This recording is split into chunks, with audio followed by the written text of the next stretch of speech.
Marcus speaks. What up? What up? Welcome back to another episode of Marcus Speaks. I'm your host, Marcus. Um, First off, I would just like to say I'm sorry for being so disorganized. I had a lot going on. Um, shit. I'm just disorganized today, yo. I'm sorry. But I was able to get a episode out. Well, get this episode out. I spent probably all of last night and then a little bit of this morning before I got on to show y'all what I got going on today. So let's start it off like I usually do. Everybody, welcome back to another episode of Marcus Speaks. I'm your host, Marcus. And I would like for you guys, if you don't already are a part of or subscribe to my social medias, I would like for you guys to go to the social media, Marcus.speaks.podcast at Instagram, and Marcus Speaks Podcast, which is Marcus Speaks PC on my Facebook fan page. And also, my personal page is just Marcus Speaks. So if you guys can hit those up. And also, I would like for you guys to like, comment, and subscribe. The comment section is right at the bottom there. You guys can start a dialogue on this episode. So please hit up the comment section. I love to read what you guys have to say. And I would like for you guys to share this also. Share this episode with anybody, and share my channel with anybody that you guys know. I would gladly appreciate that. Bring them in on what's going on over here at the channel. And let's get everything underway. I'm sorry that I'm jittery and stuff like that, because like I said, I was disorganized and I just needed some time to get everything together and stuff like that. So, as always, let's get into what we got going on today. So, if you guys haven't been paying attention to what's going on with Ice Cube and him going to the Democratic Party and the Republican Party about his plan that he has going on, and Ice Cube has been diligently working with getting everything underway of his plan for Black America, or whatever. His plan is called Contract for Black America. And it basically just outlines our needs, our wants, and what we want to see, and how we want to be treated in this country. That's the outline of everything. It's something that should have happened a long time ago, but you know, the Senate and everybody is quick to not really give a damn about what we got going on. So he's met with several intellectuals to draw up his plan. I'll be also going through that today. It's a 4-page plan.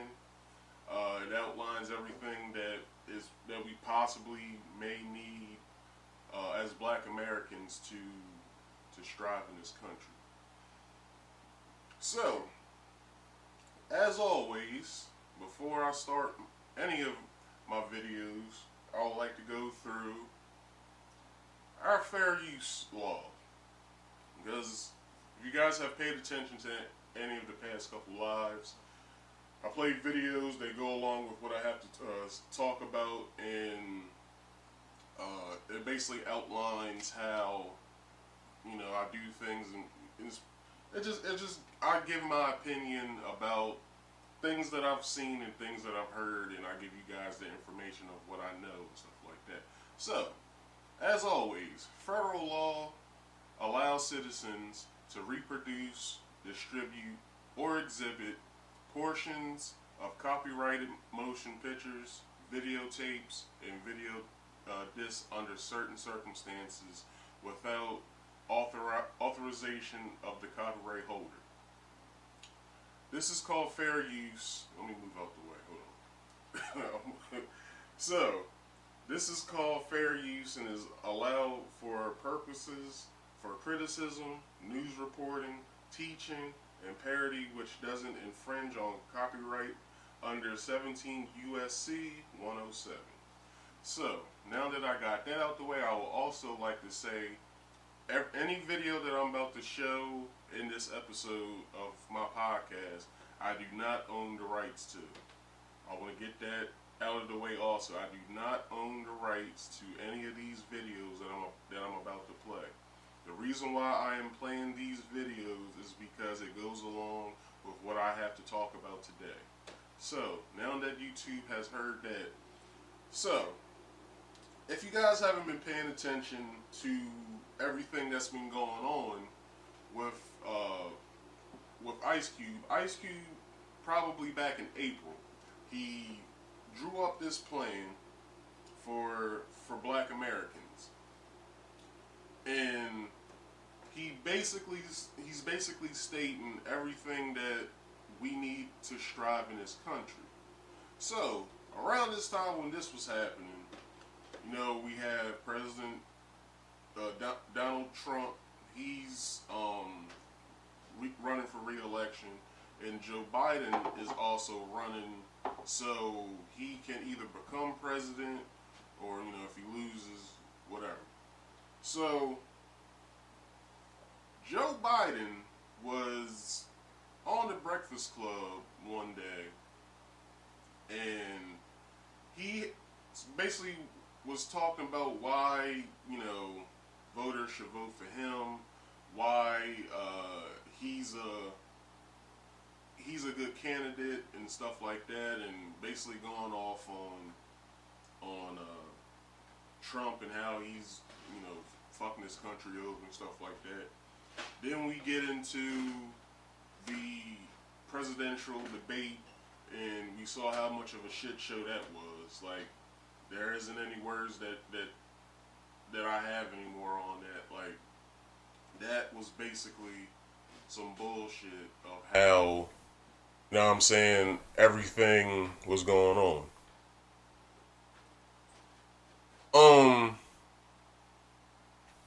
So, so with this first video I'm about to show is a portion of that interview that Joe Biden had was speaking about with Charlemagne and everybody over there at the Breakfast Club. So let's play that. When you come to New York, VP Biden, I will. It's a long way until November. We got more questions. You got more questions, but I tell you, if you have a problem figuring out whether you're for me or Trump, and you ain't black. It don't have nothing to do with Trump. It has to do with the fact I want something for my community. I would love to see. Take a look at my record, man. I extended the voting rights 25 years. I have a record that is second to none. The NAACP's endorsed me every time I've run. The world, I mean, come on. Take a look at the record. Oh my God. Okay. All right. Good news. So, I had took that from the Young Turks, which I pay attention to that news station a lot because they're basically a no holds barred, straight to the truth, straight to the facts news network. So,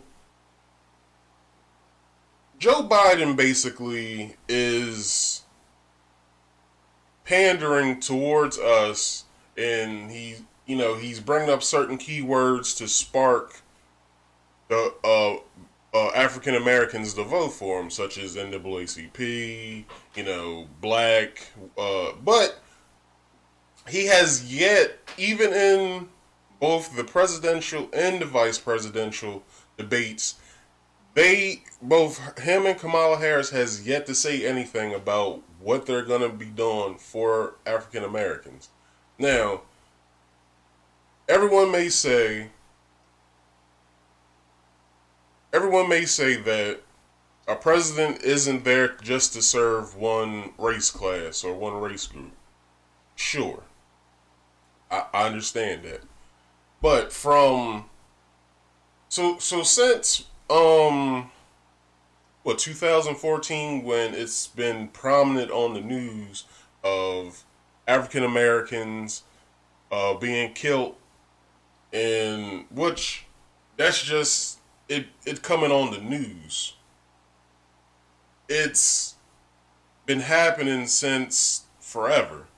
It's just we've starting to see it all over again after the Rodney King beating, and then the riots came, and then even before that sparked the riots, you had the 14-year-old girl that got killed by the Korean store owner in Los Angeles. All of this stuff accumulated all in like a year and a half's time, if not a year, and you know what I'm saying, like it caused the third LA riots. Then we fast forward to 2014 to where who was it, Tamir Rice? Tamir Rice, I think it was. No, Tamir Rice was the young boy from Cleveland. I'm thinking of the kid that was in Florida, George Zimmerman's victim. So anyway, that happens. This is the start of us seeing black people being killed in the news and nothing's being brought up. In the Senate, President Barack Obama only glossed over it for like a day, and then it was back to business again. So from that point in time, we also get Mike Brown, and then all the way up until now, we have Ahmaud Arbery, Breonna Taylor, and George Floyd. And within this whole time frame, Breonna Taylor and Ahmaud Arbery's murders happened a month after each other, or they was a month away from each other, but also George Floyd comes into the news, and then that's big news, and then this is where we have more that snowball. We have the guy that was in Minnesota, or not Minnesota, in Milwaukee. Then we have the riots that was going on up in San Francisco. Like, why is it that we have it so hard in this country as African Americans, but when we voice our opinions about it, it falls on deaf ears? So let's get back into what uh, Emma has to say about what Joe Biden has to say about why we should vote for him. So let's go ahead. Was semi-joking and also sounded more coherent than he has in the past. Bad news, that is an extremely arrogant thing to say, to take black voters for granted in the general. And also he said his record is excellent with black Americans, which is just patently false. I won overwhelmingly. I told you when I got to South Carolina, I won every single county. I won a larger share of the black vote than anybody has, including Barack. You know, and you take a look at my record. People talk about the crime bill. Crime bill didn't increase mass incarceration. Other things increased mass incarceration. What he doesn't understand is that, okay, so California has came up with a lot of laws that the federal government adopts, such as the crime bill, such as the bill or the law that just passed that I spoke of in my first live, where I was telling you all about how they passed that pedophilia law, not pedophilia law, I'm sorry, the sexual offenders law. We'll see within the next coming months, with probably whomever's first 100 days, that law being adopted by the Senate and it being pushed through. But what we have to understand, the president has to write off on that bill. So if Donald Trump is in office, he may not, but I really feel as though if Biden and Kamala Harris is in office, it's gonna automatically go through, because California is basically a liberal state. Liberals and Democrats, they sort of kind of see eye to eye, but they also scratch each other's backs at the end of the day. So what we have to understand is that we're basically voting two evils. People don't like Biden and people don't like Trump. Me myself personally, I don't like either one of them, and I don't feel as though that any of them should really be they really shouldn't be voted for. Who's our pick for the individual party. So let's see what else Emma has to say. Okay, let's tackle the first thing he said there about how you ain't black if you're voting for Trump. It's true that black voters overwhelmingly tend to vote Democrat, but these numbers are shifting a little when it comes. So, for decades, black Americans have voted Democrat. Why? I don't know. At a point in time, I was also a Democrat until I started reading up on, U.S. government and stuff like that. Not saying that I didn't pay attention to U.S. government in school. It's just that, you're taught certain things in school to compare to what you can find out on your own, either if you're in college or if you just research this stuff yourself. So, yes, for years, black people have voted Democrat for years. There are some exceptions to the rule. There are some black Republicans, but the majority of African Americans do vote Democrat. Not like dependent, like not even thinking if whomever party has their best interests at heart. So when you so when you research this type of stuff, you'll read that you should be voting for a person that has your best interests at heart.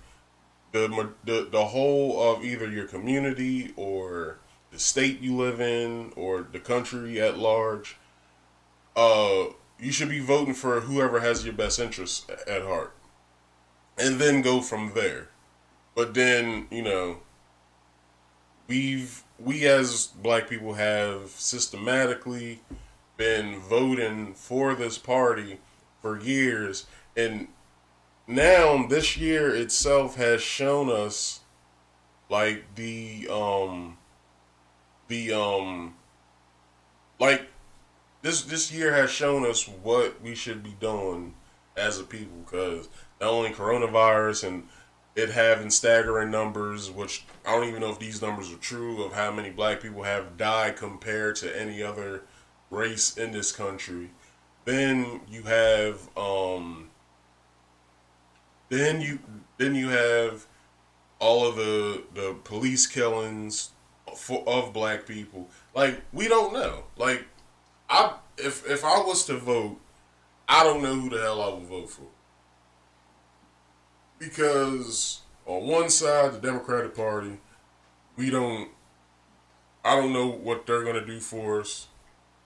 And then on the other hand, you have the Republicans, which have met with Ice Cube with his contract, because Biden and I guess his cabinet has came up with the platinum plan, which I don't even like. It's for black people, but he has in a way spoke about it, and I'll show you guys that video that I found of him speaking about that.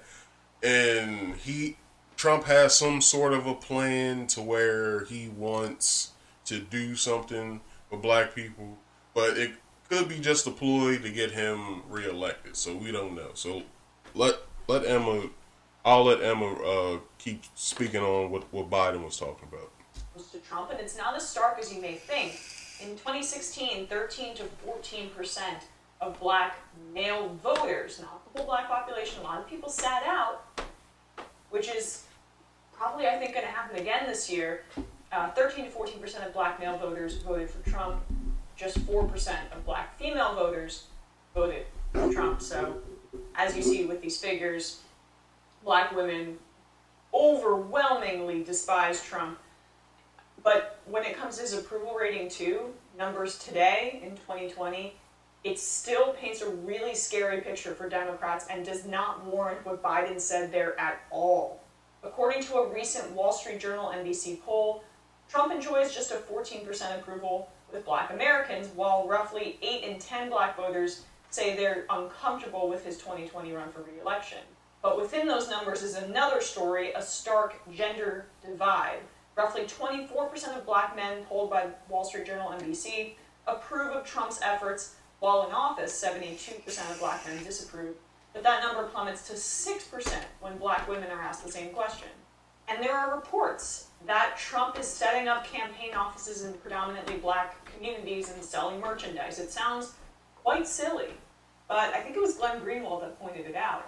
If you just shave off 2-3%, and Biden is the candidate on the other side, when his record is extrapolated, the fact that he cozied up to segregationists, among many other things, including the crime bill that he mentioned there, which was a driver of mass incarceration, by the way, he's not being truthful there. He's trying to make it semantics, but it was a federal cementing of tough on crime stances, mandatory minimums, and after it passed, almost every single state adopted it. And it drove mass incarceration, even though it was going up at the time of the bill. That's true. But this is a part of a huge, huge problem with the Biden campaign. Last week, an article came out that Biden does not see Latino voters as a path to victory. A reminder that Bernie Sanders was extremely successful with Latino voters. Hillary Clinton in 2016 failed with Latino voters. When you had Trump talking about the wall, all this disgusting racist rhetoric about Latino people in this country and immigrants, you would think the numbers would be better, but 32% of Latino men and 25% of Latina women voted for Trump in 2016. Yes, they did. So, you don't think those are kind of important in states like Arizona, perhaps? Nevada? Other states, Joe Biden? Because it kind of cost Hillary Clinton at least a very significant portion. Yes, if Hillary and when Bernie Sanders was running, if they would have if they would have had it to where they reached out to the Latinx community, they probably would be in the forefront with Hillary in 2016 and Biden in 2019 before he dropped out. We would be sitting here saying if Bernie should be elected and what's Bernie's plan for black people, which Bernie had a plan for not only black people, he had a plan for young people. Like he had a big plan for college students and stuff like that. Like, and we basically saw it to where, you know, Bernie shouldn't be elected. Biden's our best choice because he was in the White House with Obama. So, yeah. And then at the same time, he's talking about how you ain't black if you vote for Trump. 14% of black male voters did vote for Trump. They're not black? What is he saying that speaks to them? Why are Democrats failing so miserably with their most consistent voting bloc, and why is it getting chipped away for them? Have some introspection. Do not write off huge segments of the population, black voters and Latino voters, and still think you have a path to victory.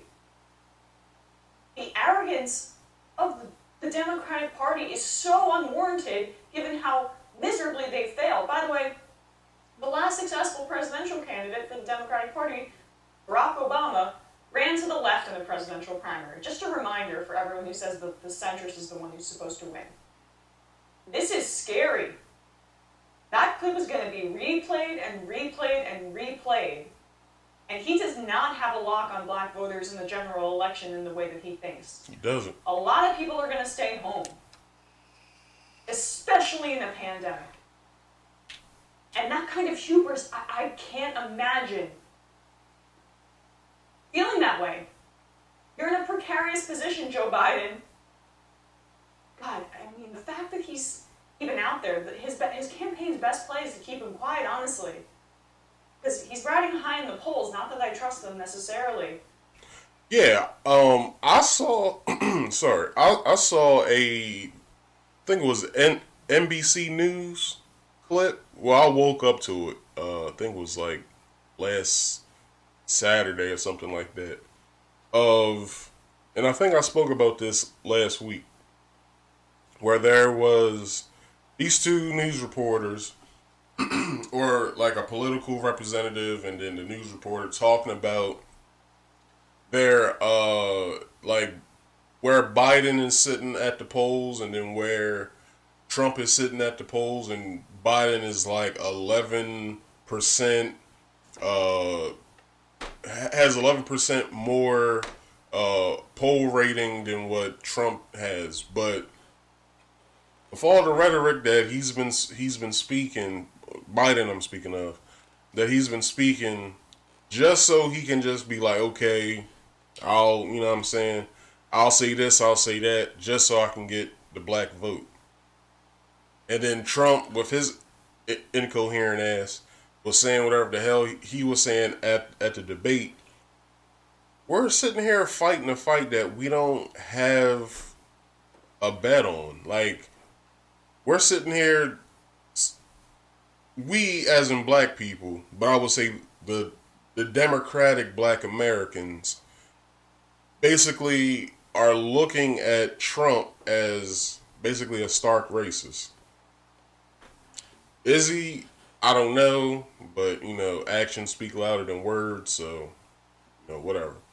And then you have Biden, which has his history when it comes to African Americans, and we we just gloss over that and we don't even talk about it. So whatever. But it's just going to keep going down the more gas he makes. Terrifying stuff. I don't understand how you can feel so strongly about your position when you just look at the facts. But that's Joe Biden. So yeah, man, like it's we basically have to sit here and make a good judgment call on what we have to do when it comes to this election that's coming up. We have to basically have it in our minds that is Biden our best choice? Is Biden gonna basically have us in his in his best interest, or in our best interest I should say, sorry. So with that being said, and I just clicked out of it. So with that being said,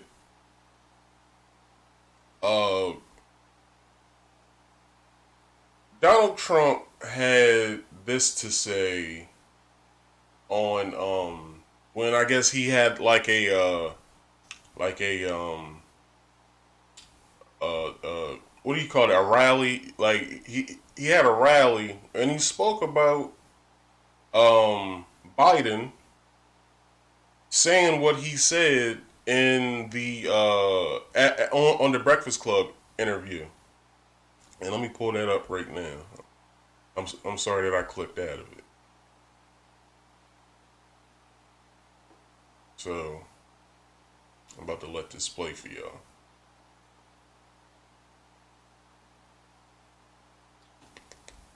All right, here it go, y'all.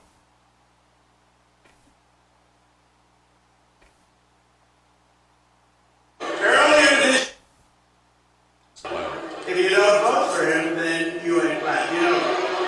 And this was very outrageous. This was offensive. In fact, he was very derisive of the black Americans when he very negatively compared them to another group of Americans. It was very terrible, and he did it. And Biden believes that all black Americans have to think the same way. That's what it was all about. Today's Democratic Party is run by, he doesn't know black Americans like I do. Today's Democrat Party is run by out-of-touch liberal hypocrites who stereotype you, disrespect you, and send you out. They're only good for your 6-month period, 6 months before the election. And then they're very nice and they want your vote, and then they, as you say, I like that better than they forget all about you. They got it. They got it. Biden wants to lecture the country about racial justice when he spent his career hurting black Americans, hurting Hispanic Americans, with pro-segregation Democrat senators, you know that. Racial justice begins with Joe Biden's retirement from public life. So at that rally, if y'all watched the full video, I'm not sure where you guys can find that, because when I was searching for it, that's all I found. But I've seen it, repeated over on the news as I've been at work and stuff like that. And basically, Trump, I don't know if he's pandering or not when it comes to the Platinum Plan, but he basically, I don't know if he's trying to sway voters from the Democratic side come to the Republican side, because he has a plan for African Americans to, for whatever. So I'm gonna allow this video to play a little bit more, and then we're gonna get into what Ice Cube has planned. So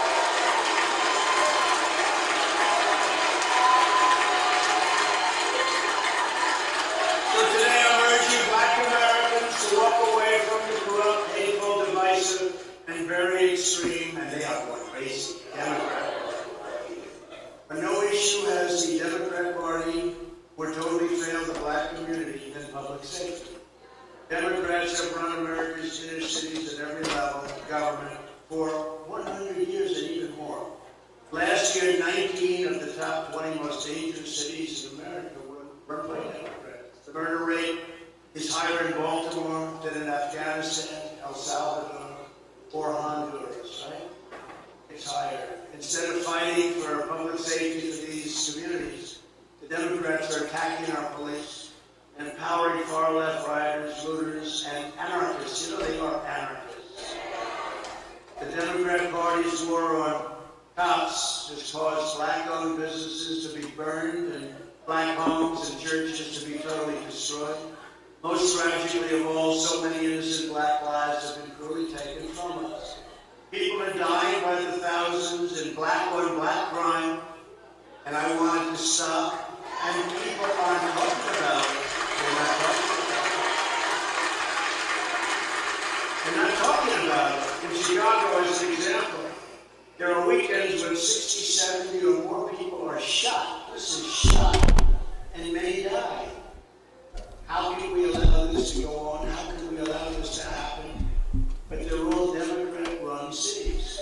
Every year, thousands of African Americans are murdered as a result of violent crime. Again, in these Democrat-run monstrosities, the way they run, it's worse. It's worse than Afghanistan. It's worse than we're in war. We go to war zones, and we don't lose this many people in war zones. Democrats ignore these American victims, and I won't. And we have to be asked to come in. We have to be asked to come in by law. They have to say, please come in. And wherever we've gone in. Minneapolis, we went in, we solved the problem. They should have told us 2 weeks earlier. All right. So Trump basically had that to say, and he is basically, you know what I mean, like he basically has it to where he wants to come up with a certain plan that helps African Americans. What his I don't really like I said, I don't really trust him at all. I don't trust Biden at all. And what we're not seeing here is or what's not being spoke of when it comes to Ice Cube is that Ice Cube met with both parties. Biden's campaign managers and I guess Biden himself told him, "Hey, well, let's meet after the election." But then when Trump's cabinet was looking over some stuff, they heard about or either seen Ice Cube's plan for Black America, the contract with Black America or for Black America. They met with him. It's kind of like if you went for a job interview and the position you wanted wasn't being offered anymore. So basically, they turned you around, but it was a manager that came to you, another manager within the same company that basically said, "Hey, let me talk to you real fast. I looked over your resume. I looked over, your credentials. You seem as though that you have the experience and stuff like that. I like to consider hiring you right now. So let's look over some stuff and let's see where it's at." That's basically what Trump's side did compared to Biden's side, which that's supposed to be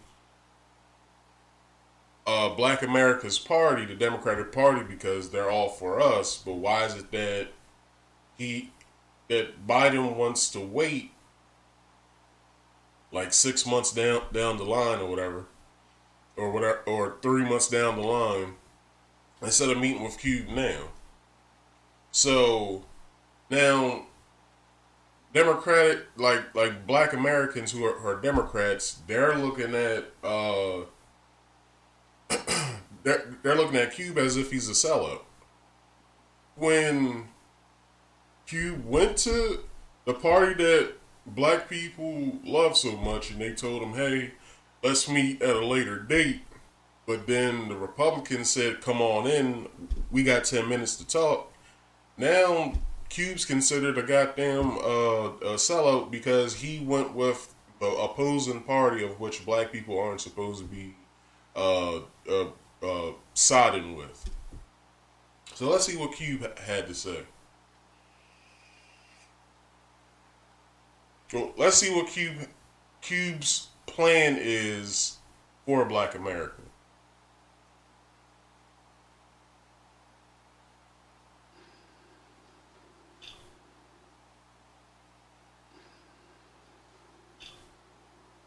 So, over the last 4 days, the Democratic National Party held their convention.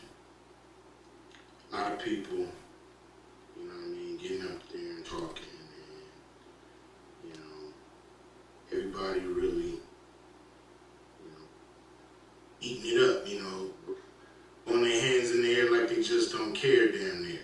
So, it's you know, what I didn't hear is what's in it for us?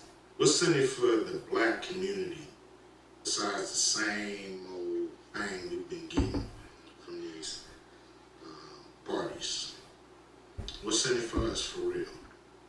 You know, I didn't hear anybody mention a contract with Black America.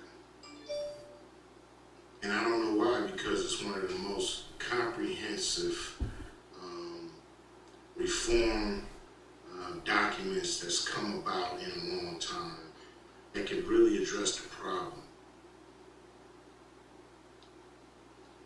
The way it look, they don't have a plan.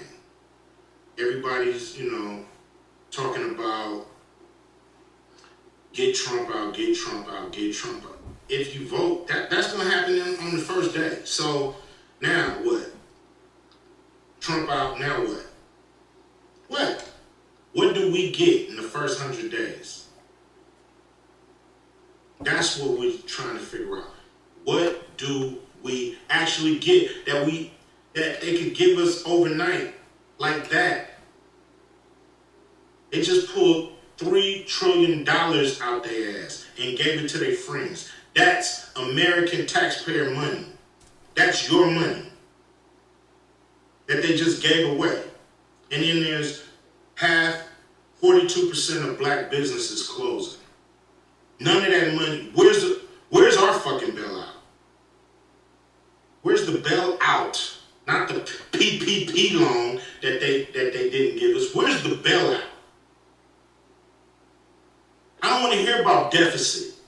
I don't want to hear about what our generations gonna have to pay. Because if we don't have shit, they ain't gonna have shit anyway to pay nothing. So we gotta start something right now. Democrats don't seem like they got a plan. Republicans don't seem like they got a plan for us. So how the hell are you gonna vote for them? Make them earn that vote. They can start today. They ain't got it yet. They can start today. Make their ass earn that vote, man. Stop playing with these people, and they'll stop playing with you. So, with his plan that he has, that Ice Cube has, I feel as though that it's coherent. It's real coherent. So I got it pulled up right here, and first page is specific change regarding policing in America. Qualified immunity will be eliminated. Litigation to reverse Supreme Court case Plumhoff versus Ricard. 57-2 U.S. 765 2014, in which the immunity was upheld before litigation is passed. The Democratic Party should oppose qualified immunity when the official party platform is drafted in August. This will pressure mayors to instruct city attorneys not to assert qualified immunity as an affirmative defense. Police lawyers can still argue why they should not be charged because they acted in good faith, but in presumption must be reversed. So, this is everything that's been going on since 2014, when everything like this has been going on, like police shootings and killing of innocent victims and stuff like that, and then police lying that they the black person that they was trying to arrest or whatever or detain either had a weapon or they charged after him and stuff like that. And it also has it to where that police, when they have their body cams on, they can't touch them.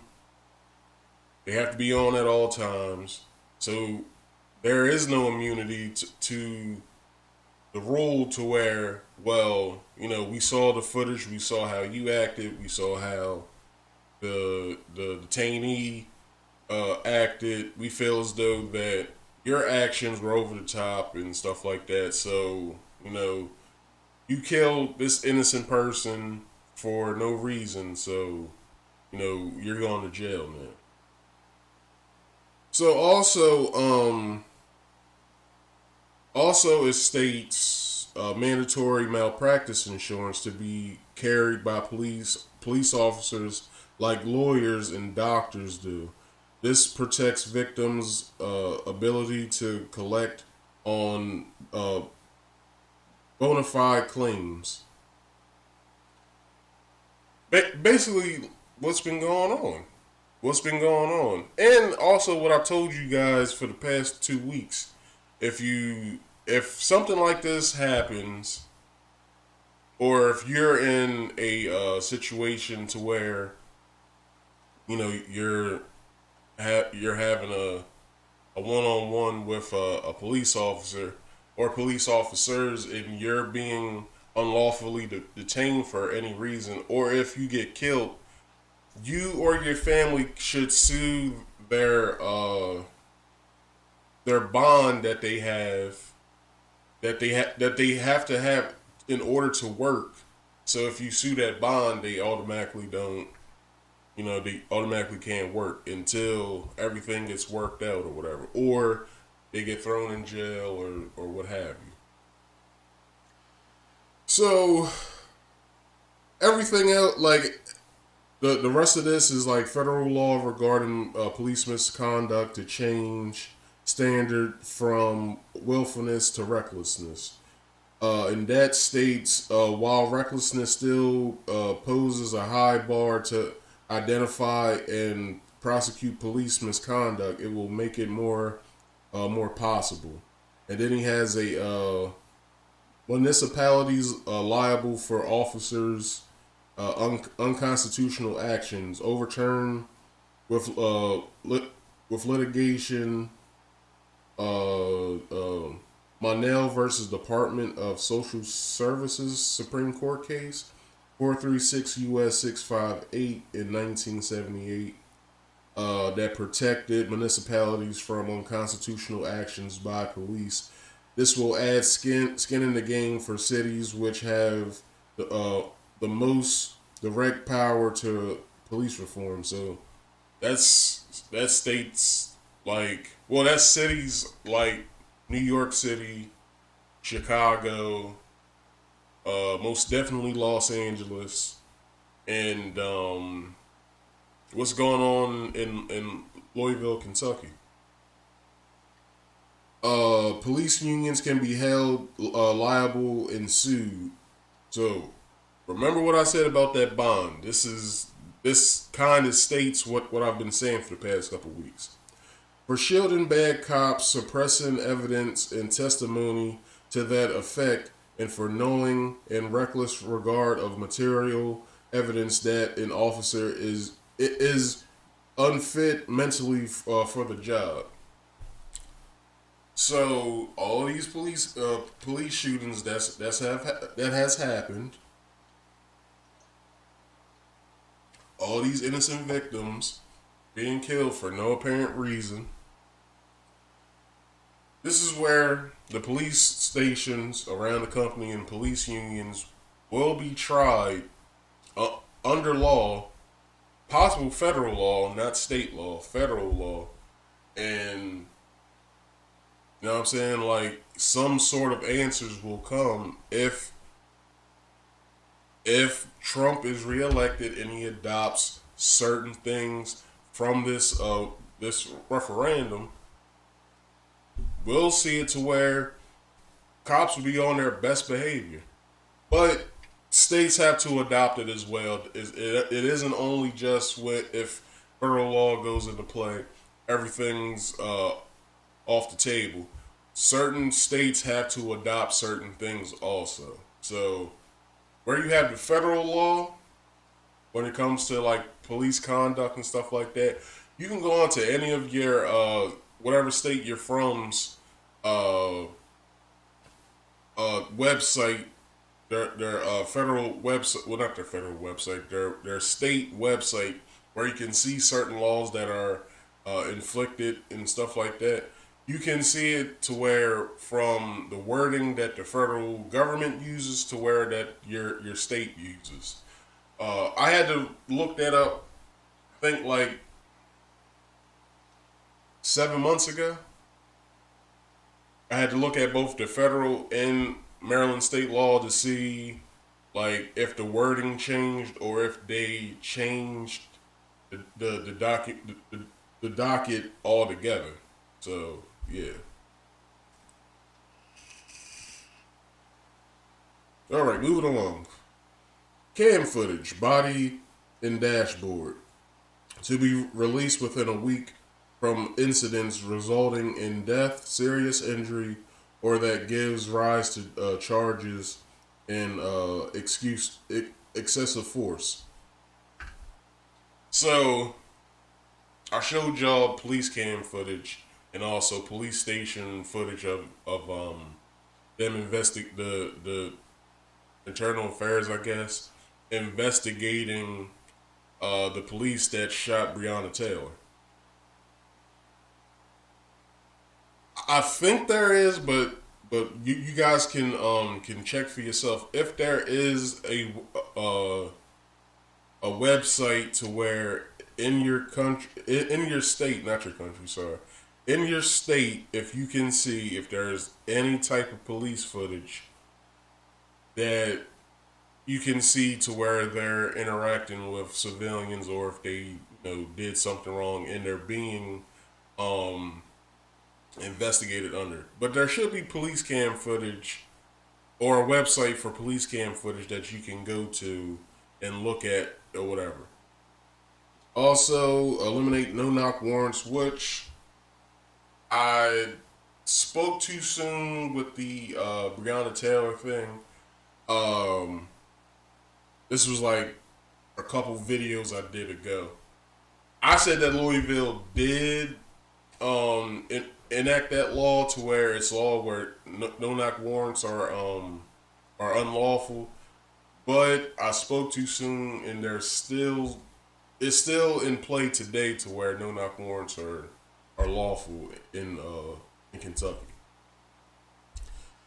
So mandatory name tags and affiliation requirements apply to all police and law enforcement authorities at the local, state, and federal level with non-compliance resulting in disciplinary action. Undercover assignments not required compliance must be approved by our court. Chokehold illegal nationwide.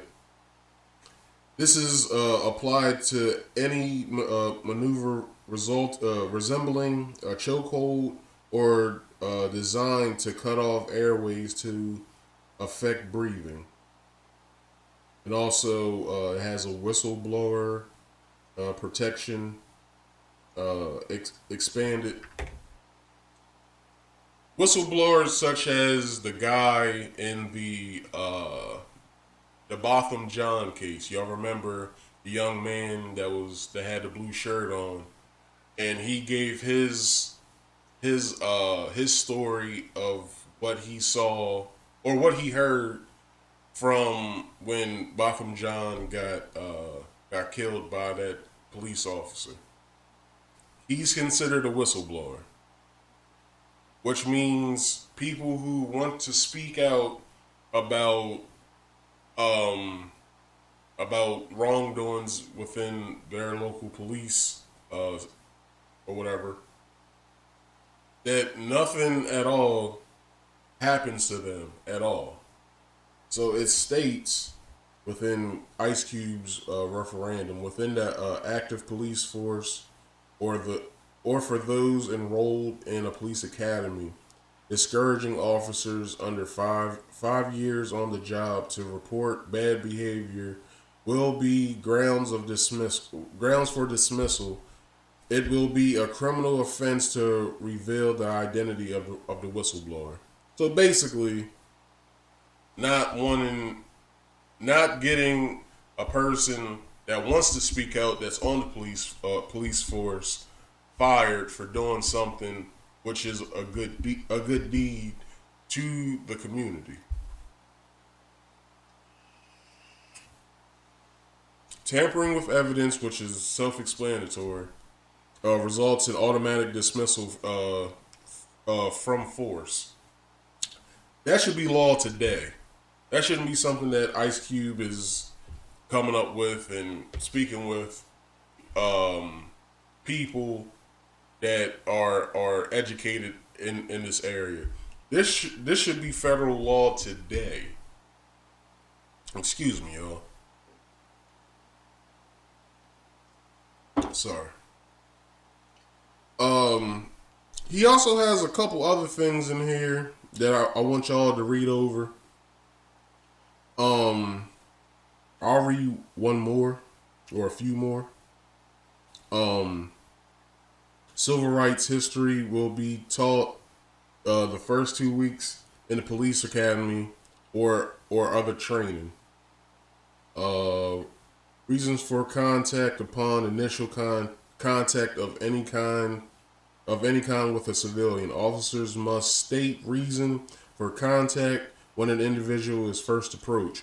What should be happening today, because most of the time, if y'all remember the one video I had where I was, and I also spoke about, I think last week, if not the week before, when the beginning of one of my episodes was a local video I took from a person I know's Facebook page, and how he was unlawfully being detained because the police had a reason of suspicion that they either had drugs or they were up to no good.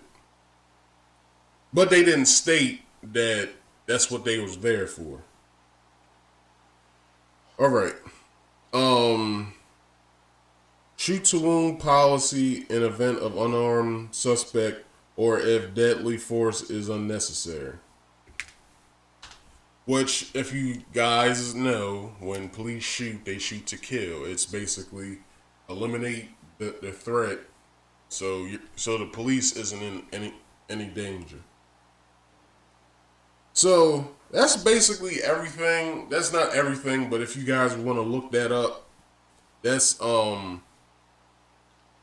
Ice Cube's like spiel on what he wants changed and what he wants to want the federal government to enact on and get into law. So Black Americans aren't unlawfully shot, unlawfully detained for any reason, arrested, stuff like that.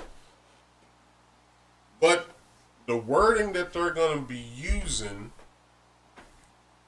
excuse me, the wording that they're going to be using, if I say Biden and them, which you've heard them say minorities.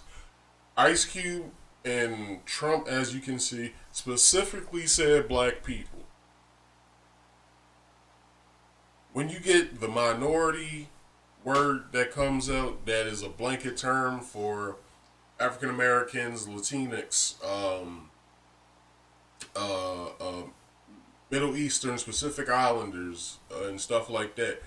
That's a blanket term for all of them.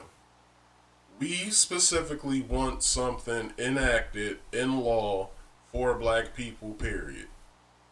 That's what Ice Cube is saying. So he met with Trump's cabinet. They said, cool, we like what you got. We want to adopt some stuff from your thing. And let's meet again. Let us look over some stuff, and let's have a talk.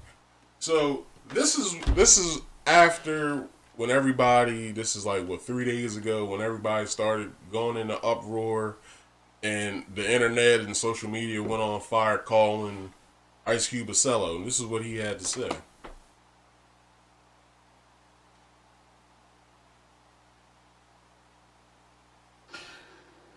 What's happening, fam?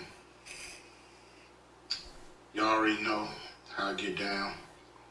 Over the last few months, I've been really going deep into this political space. Reading a lot of history, trying to understand how systems work. Not getting caught up in anybody's rhetoric, but looking for my damn self, and just trying to figure out why we continue to flounder at the bottom. What is it? And what I found is that there's systems in place, as we all know. It ain't because, we ain't doing what we supposed to do as black people, because, of course, we all can do better. There's shit that we need to do to clean up ourselves and our community, but besides that shit, the system is fucked up. It's just designed totally. And not only design, but there's a dedication to keeping us at the bottom of this country. And I don't know if we can count on any parties to get us about the shit, to be honest. Word. So we are going to have to do a lot of things different as a black community. We have to pool our resources. We have to think about ourselves. We love all the other races of the world, but at some point we got to figure out how do we get ahead, because everybody's on top of us but us. Because if you remember, and everyone should. Well, hold on. I'll say this part first because I forgot to say it a couple videos ago. So, what the news always brings up is, what is so and so as president gonna do within his first 100 days? Our president is always framed and judged on his first 100 days in office. So that's from like January when he gets in up until like June, like May, June. He's always framed within that short amount of time. That basically shows I guess America what this president is going to be about, what he's going to, going to do. And if you heard Cube say that there's systems in place, which he's not lying about systems being in place or whatever. So this is what I want to say. When it comes to us always trying to get something into law, we get disowned. They don't want to hear it from us. They want to not even bring it up or talk about it. But then when you get some people like the gay community that want equal rights, people, gender, not the females wanting to get equal paying rights. All this stuff gets looked at, but then when a race as a whole wants something, especially us, they don't even look at it. But then, other groups such as like Latinos and Hispanics, Jewish people, what have you, if they have something that they want changed, shit stops, shit gets changed, and then they keep going. But with us, they always blow past us and tell us that, nah, we don't feel as though that we should be doing that because it wouldn't be fair for everybody else. But then we're telling, well, we don't really give a damn about what everybody else wants. We're telling you what we want. But it always falls on a deaf ear. They turn a blind eye to it, and they don't even really give a damn about what we have to say after we give our statement of what we want. So that's basically what he's saying. Or everybody's on top of us. And shit ain't gonna work. We ain't gonna survive this. The way it's going. It's just designed that I can't see the future. So we gotta change this shit. Everybody's been mad at me because I haven't been on the fucking, the gravy train of these candidates, especially Joe Biden and Harris. I don't trust none of them. No president has done right by us. So I don't trust none of them. So putting our hopes and dreams behind any of them just don't work. We gotta make them do what we want them to do. And there's only a few ways to do that. Now, I've been making contacts, trying to, talk about these real issues, straight up, I believe the Democrats they've been nice, they've been cordial, so to speak. I don't really see them pushing their policies in any different direction. They're still talking this minority, people of color shit that don't necessarily include us, that don't necessarily include Black Americans, especially descendants of slaves. ADOS, American descendants of slaves.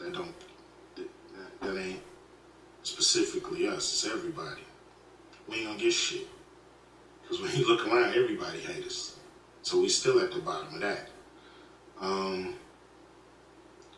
So, I think the Democrats, they got every black celebrity and shit on their team, so they just figure, tell Q to shut the fuck up and vote. And so, I ain't gonna do that. I'm gonna push the program. We got a program, I'm pushing it on everybody. We also met with the Republicans and shit. They brought us in, we talked to them. They moved their agenda a lot because of what we said. They put $500 billion on the table, and but who knows? Who knows what's gonna really happen.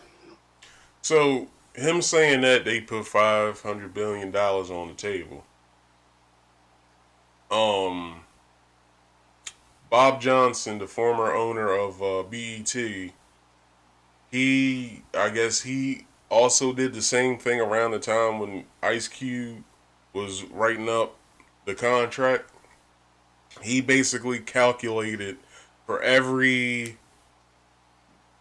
black American that are lawfully and they are native citizens, that he did the calculation. It came up to like, I think like somewhere around like 20 trillion or something like that dollars. I think it was around the same amount when they did the stimulus plan. It came around that same number, and he wants each black American to get a certain amount of money for reparations. This was the reparations talk or whatever that was being had for like, I think like 7 months or something like that. That came about from ADOS and I think Foundational Black America too, of where this is what America owes to black people from their ancestors being enslaved. This is the money that is rightfully ours, and you guys need to get it to where this money comes out to us and there isn't any type of backlash from it. Now, that particularly Bob Johnson's idea wasn't looked at, but ADOS is still fighting toward, and they also teamed up with, or I think Ice Cube teamed with ADOS, to where, along with this referendum being enacted, if you guys adopt the whole document or just some of the document, this is also what we want. We want some sort of reparations for our ancestors being unlawfully kept as prop. Well, at the time it was lawful, but in to bring it up to the present, you guys took it out of law to where we can't be as black Americans be enchained or anything as slaves or anything, but you put the ending part to the 13th Amendment to where if we do get locked up, some sort of we are considered a slave at that point. So yeah. I just know when I'm gonna win, and I don't know if it can really matter to us. We gotta just push whoever is in there, because ain't nobody really solved our problems.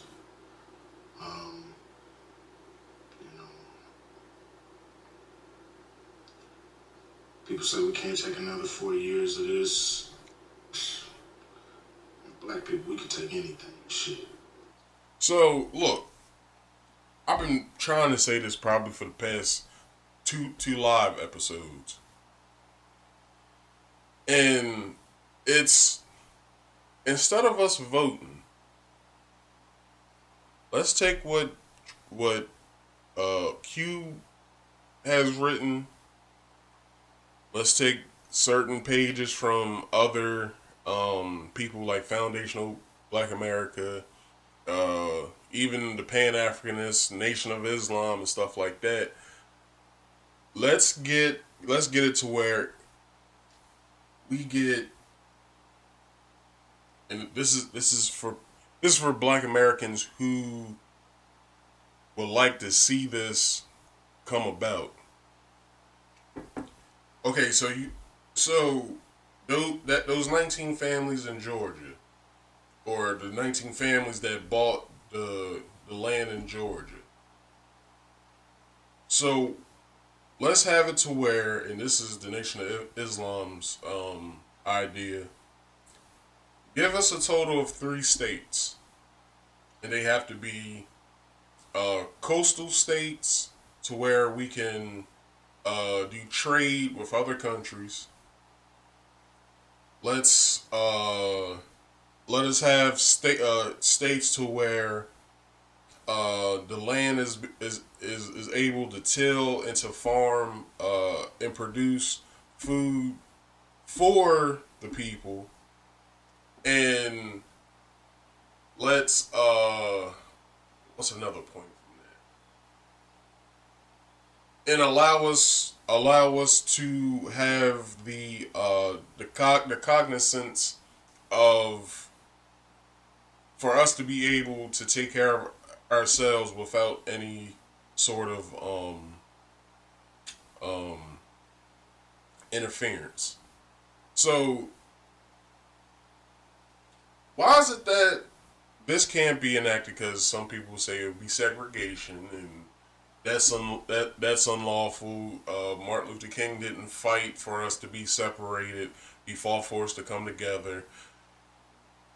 That's true in a sense, but it's also false in a sense too. If you ever looked at certain speeches of his and stuff like that, basically all Cube is asking for, ADOS is asking for, is that we be treated just the same as you treat any other person who immigrates to this country.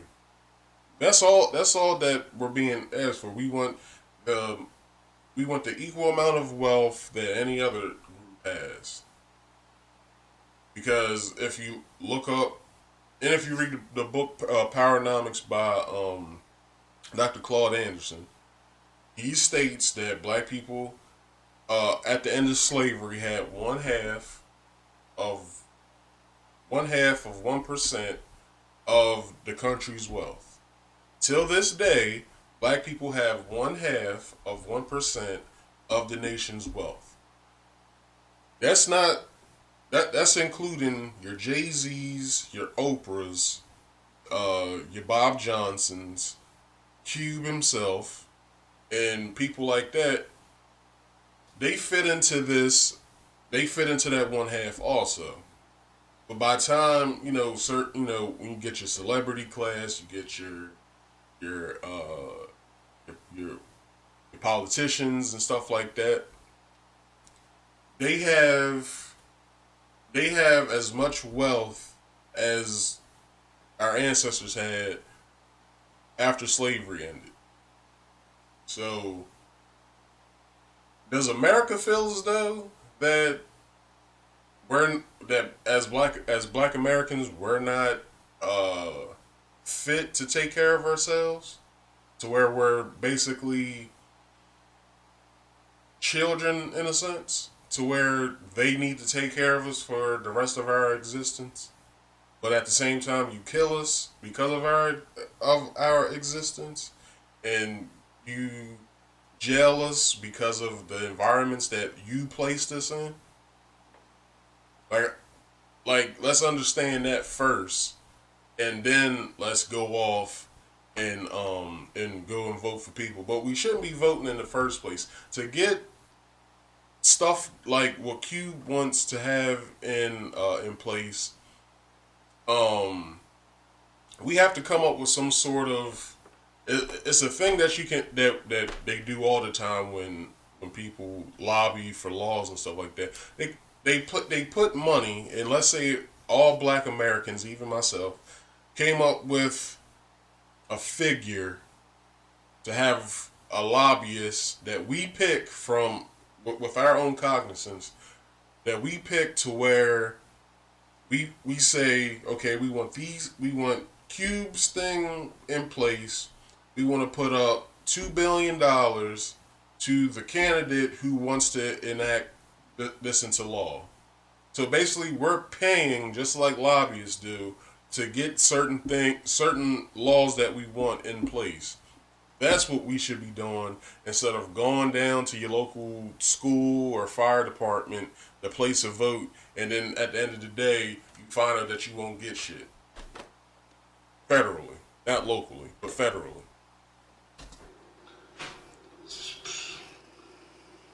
I mean, Joe Biden, the Democrats, I believe they owe us. Will they do right by us at the end of the day? Who knows? I think the plan they have is they're doing a lot when it comes to safety and police and all this shit, but that dough is thin. Everybody's money is thin. I mean, we're not gonna get no respect in this country without the cash. We ain't gonna get no respect in this country without having money in our community. It just ain't gonna happen. It's not gonna happen. So everybody can be mad at me, pissed off at me. I don't give, hey, y'all know what it is. I'm trying to get to the truth. I ain't about to be part of nobody program. Ain't nobody gonna, get me to back down. And if y'all don't want to hear the truth, then that's that's kind of a personal problem. I'm gonna keep spitting it how I see it, and I think the problem is we a little too one-sided, and we need to hold everybody to the fire and make sure everybody do what they're supposed to do when it comes to black people, not get caught up in a whole lot of white people business. So I'll end it there. So yeah, man, like, people keep saying that this is the most important election of our time and stuff like that, but what you don't understand is that why wasn't Obama's election our most important time in our life? You had a black man in there that basically did shit to nothing for black people. Now, you can call me anything that you want. Marcus is a sellout. Marcus is with Trump. Marcus is sided with the Republicans. None of that shit's true, because I have my own mind to where I can basically sit here and look at everything that's been going on with all this rhetoric being spoken from each side, and none of them really hold up to where I can be like, okay, well, Biden has a good plan, I'll vote for him. Trump has a good plan, I'll vote for him. Which most of the time people are saying, hey, Trump's a racist. Okay, who said Biden isn't one? Why? Because he's Democratic and he wants to work for people, and he's been going around talking to black people and stuff like that. Stop with the childish shit. Like, for real, stop with it. Because in no way, shape, or form have you saw in any way Biden saying anything that he's going to be doing for black people at all. You haven't seen it. I haven't seen it. But then, with the video I showed with Trump saying we want to do something, okay, he could be pandering. He could be just trying to be reelected. But you got to look at it from a standpoint of let me actually sit and listen to these two guys to see what I can get out of this. And then at the end of the day, make your choice after that. There's less than 2 weeks left. What's the day? 17. So yeah, we got like 2 to 3 weeks until the election. So time's ticking. You got time to sit here and look at every news report, read every article that's being written right now, listen to every activist that you can, and then after you've received all that information, Be your own person. Think about what's best for you, and then you do what you have to do. Don't go along with the herd because you'll just be led to slaughter. That's all. That's all I got to say about that. So, does anybody remember um the young lady that after all the riots and stuff was going on, or while all the riots and stuff was going on, she made a couple key points with what she had to say, and I'm gonna let that whole video play, and I'm gonna let y'all listen to this right now. So hold on. Let me go back.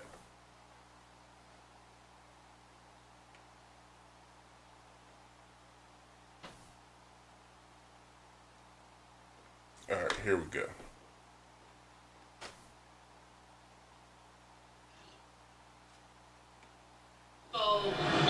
I've been seeing a lot of things talking of people making commentary. Interestingly enough, the ones I've noticed that have been making the commentary are wealthy black people making the commentary about we should not be rioting, we should not be looting, we should not be tearing up our own communities. And then there's been an argument of the other side of we should be hitting them in the pocket. We should be focusing on the blackout days where we don't spend money. But, you know, I feel like we should do both. And I feel like I support both. And I'll tell you why I support both. I support both because when you have a civil unrest like this, there are three types of people in the streets.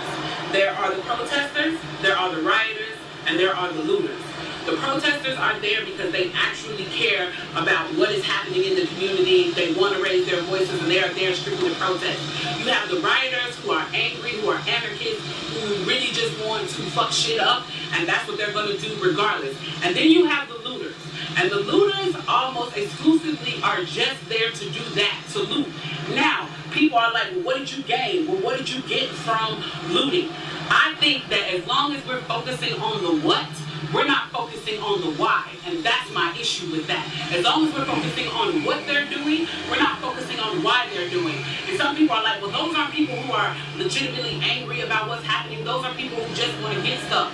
Okay, well then, let's go with that. Let's say that's what it is. Let's ask ourselves why in this country in 2020, the financial gap between poor blacks and the rest of the world is at such a distance that people feel like their only hope and only opportunity to get some of the things that we flaunt and flash in front of them all the time is to walk through a broken glass window and get it. That they are so hopeless that getting that necklace, getting that TV, getting that change, getting that bed, getting that phone, whatever it is they're going to get, is that in that moment when the riots happen and if they present an opportunity of looting, that's their only opportunity to get it. We need to be questioning that why. Why are people that poor? Why are people that broke? Why are people that food insecure, that clothing insecure, that they feel like their only shot, that they are shooting their shot by walking through a broken glass window to get what they need. And then people want to talk about, well, there's plenty of people who pulled themselves up by their bootstraps and got it on their own.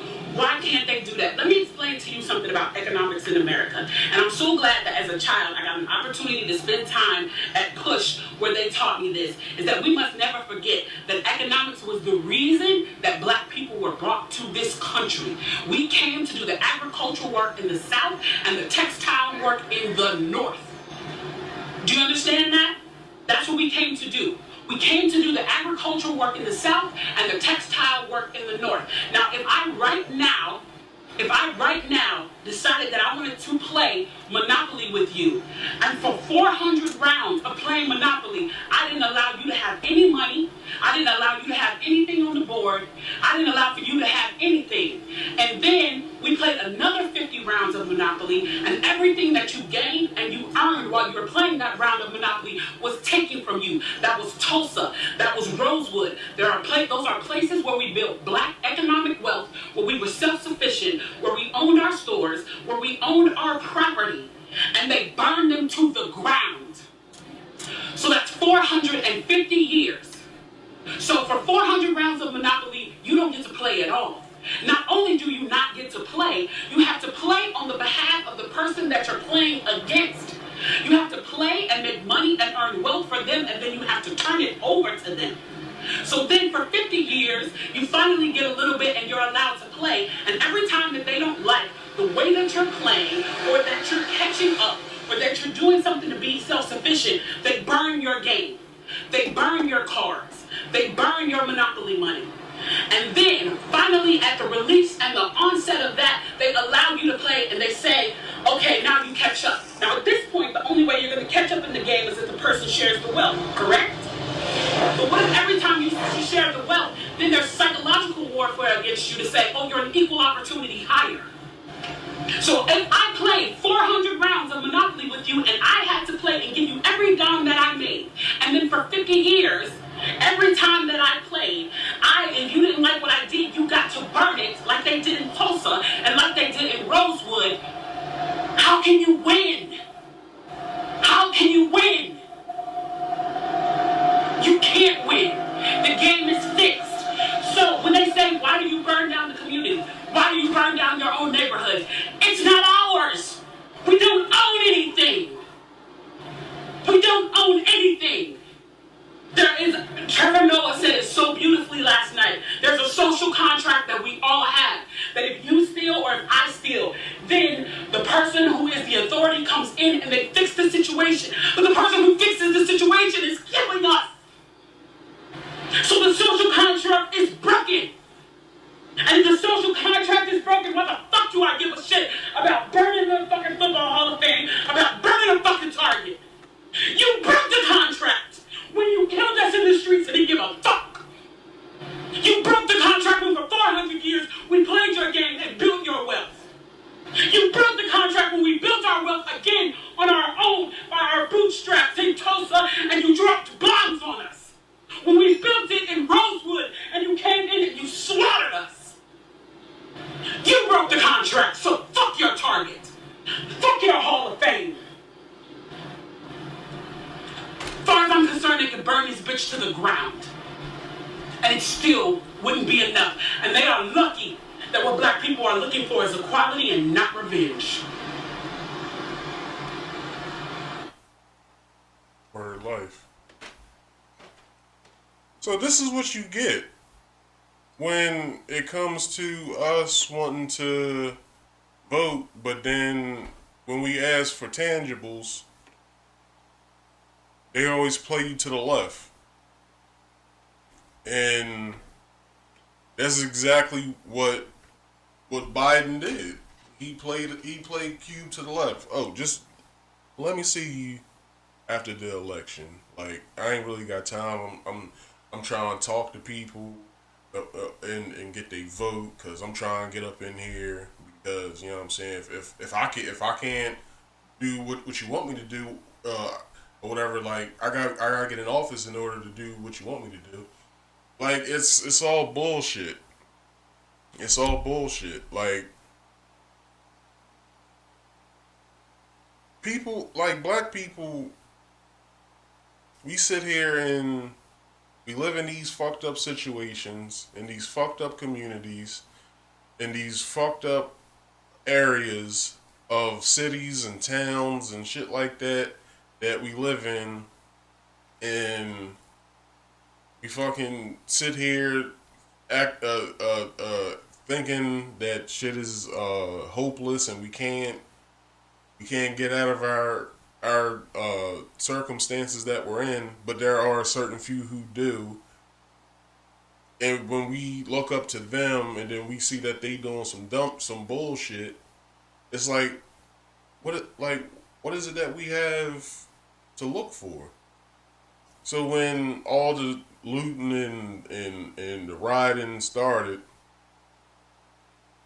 I said in one of my videos, Martin Luther King said that riots are the language of the voiceless. That's the reason why you saw black people and some white people, but we don't know if they were on our side when it comes to it. We actually had a reason why we was doing it. We don't know what their reason was for doing it. So I'm gonna speak on black people and black people only. We had a reason of why we was doing that, because we're frustrated and we're frustrated and we're upset that this shit can keep happening and cops can keep being hold on, I'm sorry. Cops can keep getting off on the crimes that they do, but they're not looked at and considered as crimes until some sort of anomaly happens to where some good police union wants to be like, okay, well, too much has been happening and we gotta get this guy out. Like, we personally don't want him to get him out, but it'd be fair if we get him out. And it's still not enough. It's like, okay, that guy's out, but what about everyone else on that fucking on that job that is just like him? We have it to where Trump is considered the bad guy out of all this. It's his fault. All of this is happening. It's his fault that racism is more prominent than what it's been in years. No, he's just the person that made it more covert. That's it. It's been here, but it took one guy to bring all of the racism and the ugliness up out of this country, and we're basically being able to see it with our eyes and cut this shit with a knife. Oh, but when Barack and them was in office, everything was cool. Oh, racism? What? What do you mean racism? There is no more racism. We have a black president now. What? What the fuck does that have to do with anything?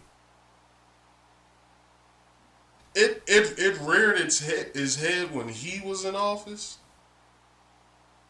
but it became more. It was more prominent now that Trump is now in office. I remember Dr. Umar Johnson said Barack Obama wasn't placed in office to get rid of racism. He was there to strengthen the shit. And now that we have Trump here in office, we see it in all its regard. Everything that it has to offer. Like, it's ridiculous that we sitting here complaining about one dude being in, but we don't know what the fuck this other guy gonna do, and his vice president, and these two motherfuckers was some of the people that brought up a crime, the 94 crime bill, which was probably 84 crime bill, and then his partner was jailing people unlawfully in the fucking states, jail, whatever shit. Why can't I get this? Their arrests and people being in jail was over the national norm. It's like, what? And then when they tell her, yo, you gotta get rid of some of those inmates. We'll talk about that later. Just don't worry about what I'm doing over here. Everything's fine. Just don't worry about what I'm doing. But then these are the people that y'all want. And then we got Trump here, and he's a babbling buffoon. What, like, we're at an odd here, people. We're at an odd. And really, these two parties or these two people aren't what we need. Like, for real.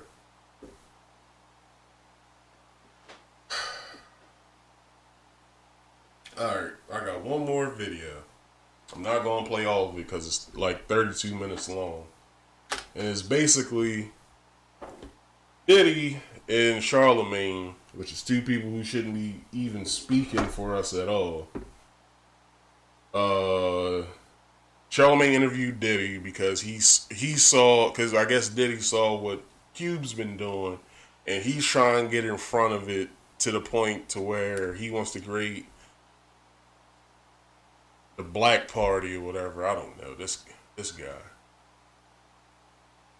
Whatever. Let's get to it. A couple of months I told everybody hold their vote hostage.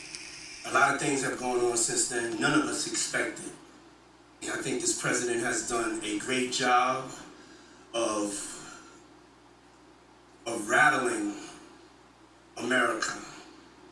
When you move in fear, you don't have any leverage. The way I felt before is the way I still feel. Things have got too serious of a point. Seeing what's going on, white men like Trump need to be banished. That way of thinking is real dangerous. This man literally threatened the lives of us and our families about going to vote. Stand back and stand by. Stand back and stand by. But Diddy, in 2004, you had a campaign called Vote or Die. Is that not inflicting violence on somebody's life? Either you vote or you die. What did you mean by that? Because it was just words when people saw it, vote or die. People, when I was in high school, I think I was in the 11th grade when that came out. People was wearing the shirts, vote or die. What the hell did it mean, Diddy? You want to sit here and pop fly and shit and talk, oh, this dude was inflicting violence on people, saying stand back and stand by. But you're telling people either you vote or you die. Whatever. Yeah. We're in a war. We're not taking this like it's a war. We're taking this like, oh, we're in a presidential election. We're in a war of love versus hate. The number one priority is to get Trump out of office. The tribe of people that have the responsibility and really should be scared to death of this man is white people. Explain. If this man is elected, we're not standing by no more getting killed. We're not scared of anybody standing up and standing by. We're on the verge of a race war. We wasn't. We was minding our own damn business until police started to kill us for no fucking reason. Fucking civilians thought that they could take the law into their own hands and kill us. What are you saying? You making dumbass statements, and you see Charlemagne's dumbass face sitting there, like, look at his face. Like, is he even being enthusiastic with this interview? Because y'all can look at this whole interview. Let me show y'all where y'all can find this at. It's on the Revolt TV YouTube channel. So I'll show it again. The Revolt TV YouTube channel. And it's 30 minutes long of Diddy talking about what we need to do, and he's coming up with an all black political party, and he wants black people to join it. So let's keep going. If people in America want a race war, they'll not vote. I'm an independent, first of all. When I vote, I try to do what's best for my community. Let's be clear on that. You're not standing behind your decision to hold your vote anymore. You want people to go out there and vote. It would be irresponsible of me to have us hold our vote hostage. But it would also be irresponsible of me to just let this moment go by. The world is watching, and not do everything I can to make sure that going forth that we're a part of the narrative, that we own our politics. And so I'm launching one of the boldest movements that I've ever launched. And it's called Our Black Party. Okay. It's time for us to have our own black political party, unapologetically. Because right now, if you look at the debates, we're not even a part of the conversation. Not at all. We're not a part of the conversation. We don't have any political power. We don't have any political leverage. And so we started Our Black Party with some young, fearless black activists, elected officials, and I've stepped up and put the money behind it. Which the people that probably went to him was probably Black Lives Matter. Anybody who's the heads of it, the lieutenants and shit like that. He probably didn't even give it a first chance the first time when he looked at it. He probably was like, nah, I'm Diddy. I'm about to go out here and Diddy bop on these motherfuckers, whatever. And he probably didn't even pay no damn mind at first. Now that he feels though that he needs a skin in the game and he wants people out here to voting, now he's trying to inflict people and say, hey, we need to get out here and vote. We need to get Trump out. We need to get Biden in because he's our best chance at defense of getting things going, of what we need, which is for both of them, for both Trump and Biden, aren't the best choices, as I've been saying this whole damn video. So let's keep going. This is the biggest threat and the only option that we have right now as far as making a change, taking our own self-responsibility and accountability to be educated and empowered with our vote. So what's the goal for our Black Party? Our Black Party's number one goal is to unify behind a black agenda. That's it. You can be a part of the Democratic Party, the Republican Party, you can be an independent, but if you black, you wasn't born Republican, you wasn't born Democrat, you wasn't born independent, you was born black. And we have to seize our political power because it'll just be more of the same. Being pushed this way, being pushed that way, and we expecting a different result. But the definition of insanity is like doing the same thing over and over the same way, expecting a different result, and it's not going to happen. So we have to change the tone.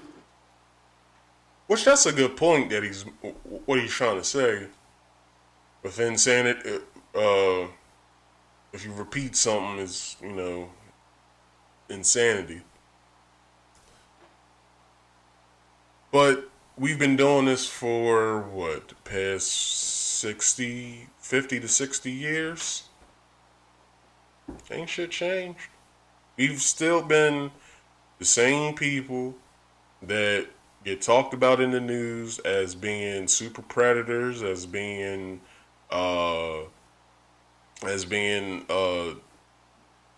basically from school to jail, that we're the most prominent race that goes through that. We're also the people who don't or aren't able to take care of ourselves by ourselves and for ourselves. Like, this is what America thinks of black people. The second, to be honest, no, we was here before even slavery happened. Like, just don't think since, we were slaves and the transatlantic slave trade was the way that Africans came over here. Nah, if you know anything about the Moors and the Maroons and stuff like that, in certain parts of the country, such as the Dismal Swamp, the Gullah Island off of North Carolina and stuff like that, we've always been here. It's just that when we became enslaved, certain parts of us that were enslaved, and then when Lincoln made his little ploy and was like, okay, I don't think that this is right, I really don't give a damn about these people, but I think it would be best if they're not enslaved anymore. And then he was shot for that same thinking of, let's get these people out. We was put here just like the lady said, Kim Jones. We was placed here to do their work. So I'm gonna play probably, let's play 30 more seconds of this, and then I'm gonna let y'all go. We got to start with us stepping up and really taking the responsibility and accountability to be a part of this political movement. The hardest part of that is going to be getting other black people to buy into it. This is not for all black people. Mm-hmm. You know what I'm saying? This is not for the scary ones. Mm-hmm. This is for the ones that want to move things forward and want to get to the smoke. Black person spends an average of like 5 hours on Instagram a day. If you could give Instagram that time, 15 minutes you could give to educating yourself. And our Black Party's that platform. So when we get down to the local elections, when we get down to the school board, when we get down to the judges and the justices, that's so confusing for us. We've never played this game. This is another level of gangster. But I played this game before, you know? I started in 2004 with Vote or Die, and this is the evolution of that thought, of that empowerment, of that independence, of us taking self-accountability so we're not caught with our pants down like this election.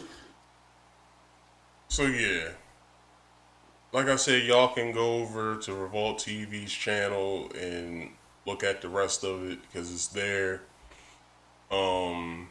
So yeah, man, like this is what we have to really think about. If this is our best decision of what we should be doing between these two guys. So this has been a journey with y'all. I thank y'all for watching. Once again, please. Oh, I'm sorry. I'm sorry, y'all. I hit the wrong thing. So please, go to my social medias. Please follow me there on Instagram at marcus.speaks.podcast. Facebook at my fan page is Marcus Speaks PC, which stands for podcast, and also my personal page, which is Marcus Speaks. If you could, and I'll appreciate it, please like, comment, and subscribe, and make sure you share this video with anybody that you know, because we have to get the word out of what we have to do. We have to get the word out about Ice Cube's thing. You want to make this a barbershop or a beauty salon talk with what Diddy is talking about, please do so. And that's all I got for y'all today, man. I thank y'all for watching, and I will see you guys